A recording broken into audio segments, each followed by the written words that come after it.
Hi everyone, कैसे आप सभी। अगर आप लोग भी सीटेट 2023 दिसंबर का पेपर देना चाहते हैं तो आज की वीडियो में मैं आप लोगों को बताऊंगी कि ऐसी 5 टिप्स कि आप लोग सीटेट के पेपर को वन टाइम में ही क्लियर कर सकते हैं। अगर आप लोगों ने अगस्त वाला पेपर भी दिया है और अगर आप लोग बहुत कम मार्क्स से रह गए हैं लेकिन फिर भी आप फिर से पेपर देना चाहते हैं और आप चाहते हैं कि आप बहुत अच्छे मार्क्स से इस एग्जाम को क्लियर करें, या फिर अगर आप नए हैं, आप लोग फर्स्ट टाइम इस पेपर को दे रहे हैं, तो मैं आप लोगों को कुछ ऐसी टिप्स बताने वाली हूँ। 5 टिप्स बताऊंगी, 5 ऐसी बातें जो मोस्ट इंपॉर्टेंट है, जो मैंने खुद ने जब इस एग्जाम को दिया था और मेरा किस तरीके से ये एग्जाम क्लियर हुआ है, मेरी खुद की क्या स्ट्रैटेजी है, वो सब बातें मैं आप लोगों के साथ में आज की वीडियो में शेयर करूंगी, क्योंकि मैंने खुद ने इस एग्जाम को फर्स्ट अटेम्प्ट में ही क्लियर किया है। तो देखिए, इस वीडियो में अपनी खुद की जो भी स्ट्रैटेजी है, मेरे खुद के हैंड रिटन नोट्स जो मैंने बनाए थे, वो भी मैं आप लोगों के साथ में अपने इस चैनल पर शेयर करती हूँ, तो उसको भी आप लोग देख सकते हैं। तो सबसे पहले तो मैं आप लोगों को सबसे पहली बात बताती हूँ, सीटेट के एग्जाम को क्रैक करने की 5 पॉइंट बताऊंगी, एक एक करके हम सारी चीजों को डिटेल में देखेंगे। सबसे पहला पॉइंट क्या होता है सीटेट के एग्जाम को क्लियर करने का। कई बार कैंडिडेट क्या करता है, जब कोई भी फॉर्म फिल करता है तो वो सबसे पहले उसके सिलेबस को नहीं देखता है। तो आपको क्या करना है, जैसे ही आप लोगों का फॉर्म फिल हो जाता है या जैसे ही आप लोग अपनी प्रिपरेशन को स्टार्ट कर देते हैं, इसके लिए सबसे पहले आप लोगों को करना है अपना सिलेबस डाउनलोड करने के बाद में आप लोगों को चेक कर देना है कि सिलेबस में क्या क्या चीजें आने वाली है। आप लोगों को अपने एक नोटबुक लेनी है और नोटबुक के अंदर उस पूरे सिलेबस को लिख लेना है। मान लीजिए अगर आपका साइंस सब्जेक्ट है तो साइंस से रिगार्डिंग जितने भी टॉपिक है उसको आपको इस तरीके से लाइन से पूरा लिख लेना है नोटबुक में, एक पेज एक सब्जेक्ट के लिए, राइट। इस तरीके से 5 पेज आप लोगों के पास में हो जाते हैं, क्योंकि 5 सब्जेक्ट आते हैं। उसके बाद में सिलेबस डाउनलोड करना है। सिलेबस डाउनलोड करके आप सबसे पहले पूरा सिलेबस देख लीजिए कि सिलेबस क्या है। इससे क्या होगा कि आप लोग वही चीजें पढ़ेंगे जो आप लोगों के एग्जाम में आने लायक है, जो आपके एग्जाम में आने वाली है। अब दूसरी चीज पर फोकस नहीं करेंगे। अगर आप लोग यहाँ वहां से कहीं और से पूछेंगे तो वो आपको 17 चीजें बताएंगे और ज्यादा कंफ्यूजन क्रिएट होगी। तो आपको नॉर्मली वेबसाइट पर जाना है, अपना सिलेबस डाउनलोड कर लीजिए और उसको अपनी नोटबुक में उतार लीजिए। नोटबुक में उतारने से आप लोगों के माइंड में एक बार रह जाएगी जो जो भी बातें होगी कि हाँ क्या क्या चीजें आपके एग्जाम में आने वाली है। सेकंड पॉइंट, आप लोगों को क्या करना है, आप लोगों को इसके लिए किसी भी तरीके की कोई बुक नहीं खरीदनी है। अब आपके माइंड में यही आ रहा होगा कि पेपर देना है और बुक नहीं खरीदनी है, तो जी हाँ, आप लोगों को इसके लिए किसी भी तरीके की कोई गाइड बुक नहीं खरीदनी है। तो हमको क्या पढ़ना है, आपको क्या करना है, अगर आप लोग पेपर 1 देना चाहते हैं तो पेपर 1 के लिए आप लोगों को फर्स्ट से लेकर 5th क्लास तक की एनसीईआरटी बुक पढ़नी है। अगर आप लोग पेपर 2 देना चाहते हैं तो आप लोगों को 6th क्लास से लेकर 8th क्लास तक की एनसीईआरटी बुक। अब एनसीईआरटी बुक को क्या हमको डायरेक्ट पढ़ना है, तो मैं आप लोगों को बताती हूँ मैंने किस तरीके से पढ़ा था। आपको क्या करना है, अगर आप लोगों के पास में है वो बुक्स तो ठीक बात है, अगर नहीं है तो आप उसको डाउनलोड कर सकते हैं। एनसीईआरटी की वेबसाइट पर जाकर आप लोगों को बहुत इजीली मिल जाएगी।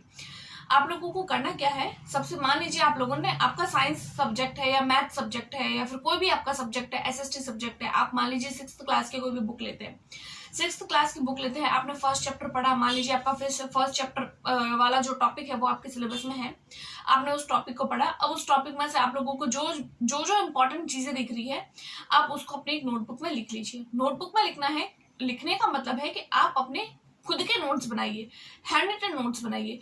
जैसे मैंने मेरा जब पेपर दिया था तो मैंने भी अपने खुद के नोट्स बनाए थे। किस तरीके से बनाए थे, किस तरीके से बनाती हूँ और किस तरीके से मैं पढ़ती हूँ, वो सब बातें मैंने अपने चैनल पर शेयर कर दी है। मैं यहाँ पे अपने नोट्स लगा भी दूंगी तो आप लोग एक बार देख लीजिएगा।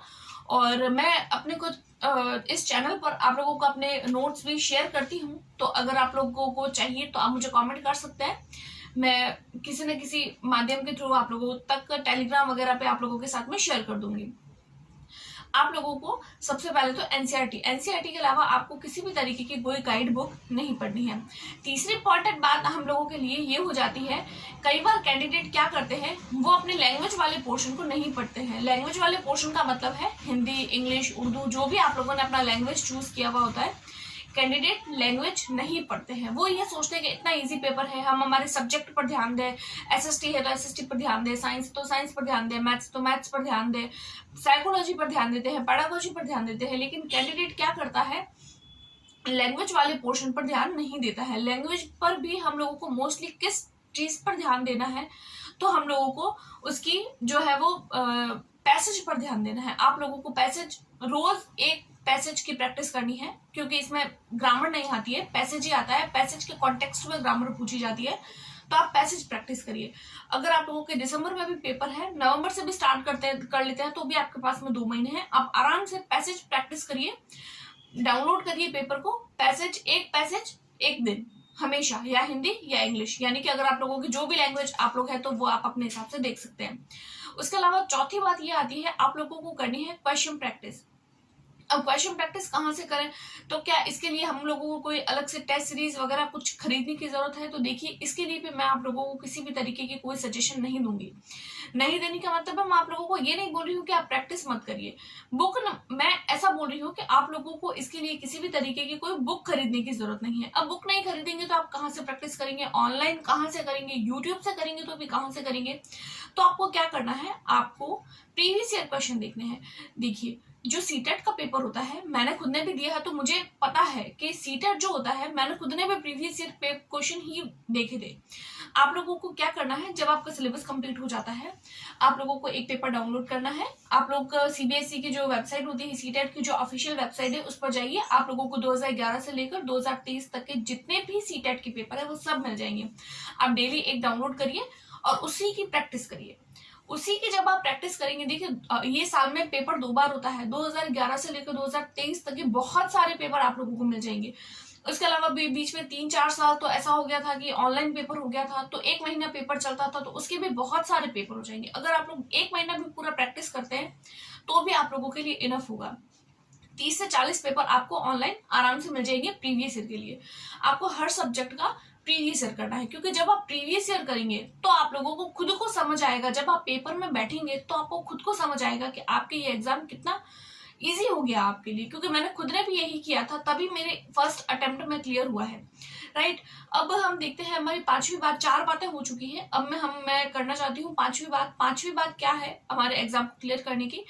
आप लोगों को क्या करना है, मैक्सिमम टाइम रिवीजन करना है। देखिए, रिवीजन बहुत ज्यादा इंपॉर्टेंट है। कैंडिडेट क्या करते हैं, एक बार पढ़ लेते हैं, वो सोचते हैं कि हमने नोट्स बना लिए हैं, प्रीवियस ईयर पढ़ ली है, एक बार पढ़ ली है तो हमें एग्जाम तक याद रहेगा। देखिए, ऐसा नहीं होता है, कोई भी आज की दुनिया में ऐसा नहीं है। आज की दुनिया में क्या कभी ऐसा कोई है ही नहीं इंसान कि उसको एक बार पढ़ने से याद रहे। देखिए, अगर हम लोग नॉर्मल ह्यूमन बीइंग है तो हम लोगों को रिवीजन की जरूरत पड़ती है।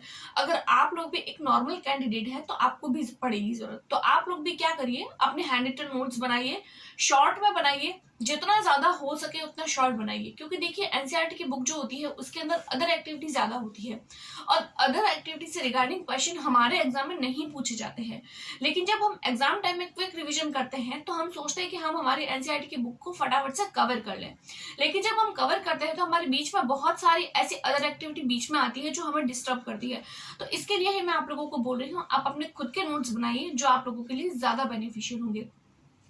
और आप लोगों को मैक्सिमम टाइम रिवीजन करना है, यानी अगर आप लोगों के एग्जाम है तो एग्जाम से 1 महीने पहले ही आप अपना सिलेबस कंप्लीट कर लीजिए। 1 महीना तक आप सिर्फ प्रीवियस ईयर क्वेश्चन यानी क्वेश्चन प्रैक्टिस करिए, और उसके साथ साथ में आपको क्या करना है, जो आपका सिलेबस है उसको रिवीजन करना है, रिवाइज करने पर आप लोगों को फोकस करना है।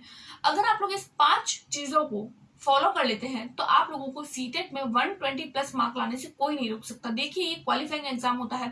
पहले तो ऐसा हुआ करता था कि पेपर बहुत ज्यादा इजी हुआ करता था, लेकिन आजकल ऐसा नहीं है। अगस्त वाला अगर आप लोगों ने पेपर दिया है, जो एग्जाम मैंने क्लियर किया है, बहुत टफ पेपर था। उसमें से सेकंड लेवल की अगर मैं बात करूं तो सिर्फ और सिर्फ 9% लोग ही पास हुए हैं, यानी कि अगर 100% में 9% ही लोग ऐसे हैं जो पास हुए हैं, क्वालिफाई हुए हैं। देखिए, क्वालिफाइंग पेपर है, अगर आप क्वालिफाई भी नहीं कर पा रहे हैं तो आप लोगों के लिए बहुत एक वो बात हो जाती है कि आप क्वालिफाइंग पेपर को भी क्वालिफाई नहीं कर पा रहे हैं। राइट, तो आप लोगों को यही करना है जो भी मैंने 5 बातें बताई है। इसके अलावा अगर आप लोगों को हैंड रिटन नोट्स से रिगार्डिंग कुछ भी पूछना हो, कैसे बनाना है क्या, तो आप मुझे पूछ सकते हैं। मैं आप लोगों को कमेंट का भी जवाब देती हूँ, हर कमेंट का अगर मुझे काम का लगता है तो मैं जवाब देती हूँ। इसके अलावा अगर आप लोगों को मेरे हैंड रिटन नोट्स चाहिए तो आप मेरे चैनल से जुड़े रहें। मैं रेगुलर जो है वो अपने नोट्स आप लोगों के साथ में इस चैनल पर शेयर करती रहती हूँ।